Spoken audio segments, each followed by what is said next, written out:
Hello, author friends. This is William Searles with the New York Critique. The first thing I would like to do is once again thank all of you for your support. We are still relatively new to TikTok and YouTube, and I can't tell you how much we appreciate you guys following our page, watching the videos, liking the videos, commenting on the videos, and sharing those videos.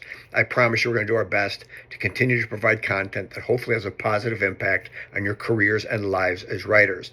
What I want to talk about today is querying, and I'm going to break this down into two separate videos. The first one I'm going to do today is the things you do not want to do in a query letter, and somewhere over the next few days I'm going to do the musts you must do in order to have an effective query letter. But let's talk about the things you don't want to do. So if you're querying right now, there's lots of things you don't want to do, but here are some of the major ones that seem to not settle well with a lot of agents.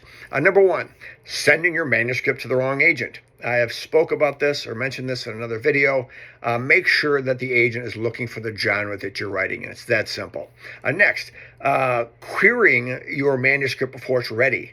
There's a lot of authors out there that will literally send in a query letter saying, my novel isn't complete yet, so don't send it in until you're ready to go. A big one, this happens a lot, is in your query letter, you're getting the agent's name wrong. You'll be surprised how often this happens. Simply pay attention to who you're querying. I know a lot of times we'll copy and paste our query letters to different agents, but make sure you're changing the name and getting the right name on there. The next one, I've mentioned this in a video, a biggie, and you'll be surprised how often this happens. I've talked to a lot of agents, spelling errors. Don't skip your proofread on your query. This is your chance to make a first impression. If you got typos on there, it's not going to go over well. The next one, depending on who you're working with, there's a different opinion on this, but in general, don't write an overly long letter. If you work with us, I promise you it's not going over 300 words. If you don't work with us, I would suggest you keep it under 300 words. This next one happens a lot. Don't use a weird font. This is not the place to be sexy and have a real flashy looking page. The next video, again, I'm going to go over what to do in a query, and really you want to pay attention to the submission instructions that the agent is offering, but I'll tell you, in 90% of them, you're going to want to go with a 12-point Times New Roman single space. Pretty basic and common usage there. The next one, this happens a lot. Don't tell the agent how you've loved writing since you were a child. That comes across a lot. It's kind of overdone. You know, it's very romantic, but I would skip that one. Another one too. This happens a lot as well. Another big no-no. Don't express unrealistic expectations and say stuff like, my book is going to be a bestseller. You know, maybe it is, but this is not the place to bring it up. The agents see that a lot, and that doesn't settle overly well with them as well.